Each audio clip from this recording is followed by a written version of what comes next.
पांधन रस्ते आहेत त्या पांधन रस्त्यांचं सीमांकन करणे, सीमांकन झाल्यावर त्याच्या नोंदी 7/12 घेणे असा रोख आहे। अध्यक्ष महोदय, 22/5/2025 रोजी जो आपण शासन निर्णय केला आहे ज्यामध्ये महाराष्ट्र जमीन महसूल संहिता 1966च्या कलम 143 आणि मामलेदार कोर्ट ॲक्ट आहे 1906चा कलम 5 यानुसार आदेश पारित करताना त्या शेतकऱ्यांचा रस्त्याची लांबी, रुंदी, दिशा, सीमा आणि या सर्व आखून या सर्व रस्त्याची 7/12 नोंद घेण्याचा निर्णय शासनाने घेतला आहे। आणि अध्यक्ष महोदय, या ठिकाणी जे ग्राम महसूल अधिकारी आहे यांनाच आता या ठिकाणी ही सर्व जबाबदारी आपण दिली आहे। आणि मग 29 ऑगस्ट 2025चा जो शासन निर्णय आहे ज्यामध्ये ग्रामीण रस्ते, त्या ठिकाणी गाडी मार्ग, पाय रस्ते, शेतकऱ्यावर जाणाऱ्या पायवाट या सर्वांचं सीमांकन करण्याचा आपण निर्णय घेतला।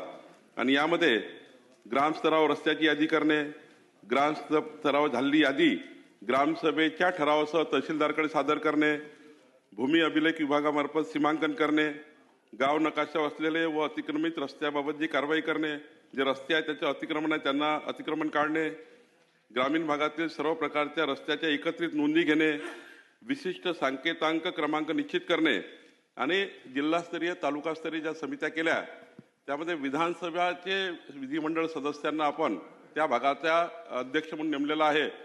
त्या सर्व अधिकार त्या विधिमंडळ च्या समितीमध्ये त्या अध्यक्षाला दिले आहे। जिथे मंत्री आहेत ते मंत्र्यांनी या ठिकाणी जो त्या ठिकाणी ज्यांना ते अधिकार देतील त्यांना अध्यक्ष करायचा आहे। अध्यक्ष महोदय, यामुळे आता विधानसभेच्या सदस्याच्या अधिकारामध्ये आमचा प्रांत असणार आहे, त्यांच्या अधिकारात भूमी अभिलेख असणार आहे। सर्व जवळपास 8-9 विशेष अधिकारी या टीममध्ये असणार आहे। आणि माननीय विधिमंडळ सदस्यांनीच आता संपूर्ण मासिक बैठका घेऊन या संपूर्ण रस्त्यांचं या ठिकाणी मुख्यमंत्री बळीराजा पांधन रस्ते योजनेमध्ये या ठिकाणी पूर्ण काम करून घ्यायचं आहे, सांकेतांक क्रमांक देण्यापासून रस्ता बांधकाम करण्यापर्यंत। अध्यक्ष महोदय, सभागृहाला माहिती व्हावं म्हणून या ठिकाणी निस्तार पत्रक वाजिब उल अर्जामध्ये जे पांधन रस्ते आहेत त्याच्या 65,207 नोंदी घेण्यात आल्या।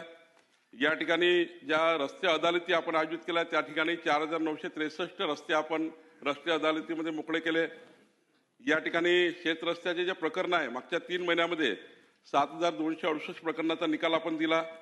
एकूण जे शिवपांधन रस्ते आपण सर्वेक्षण केले या निर्णयानंतर देशमुख साहेब 1,74,475 रस्ते आपण या ठिकाणी शिवपांधन रस्ते सर्वेक्षण केले।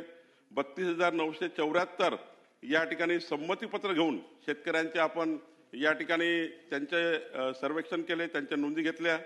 आणि मोजणी आणि सीमांकन जे झालं पूर्ण ते 12,463 रस्ते झाला आहे। आणि 29/8/2025चा जो शासन निर्णय आहे ज्यामध्ये 66,958 रस्त्याची एकूण संख्या ती आपण आयडेंटिफाय केली। आणि आतापर्यंत 97,564 रस्त्यांना सांकेतांक क्रमांक टाकला। तात्पर्य आहे जसं नॅशनल हायवेला क्रमांक असतो, स्टेट हायवेला क्रमांक असतो, ग्रामीण मार्गाला क्रमांक असतो, आता प्रत्येक पांधन रस्त्याला क्रमांक असणार आहे। आणि त्या क्रमांकाची नोंद आपण या ठिकाणी सर्व रेकॉर्डवर घेणार आहे। प्रत्येकाचा गावाचा मॅप तयार करून तो ग्रामसभेमध्ये आपण या ठिकाणी जाहीर करणार आहोत आणि तो गावाचा मॅप त्या गावामध्ये ग्रामपंचायतमध्ये लागणार आहे सांकेतांक क्रमांक टाकून। राहिला प्रश्न मातोश्री पांधन रस्ते योजनेचा,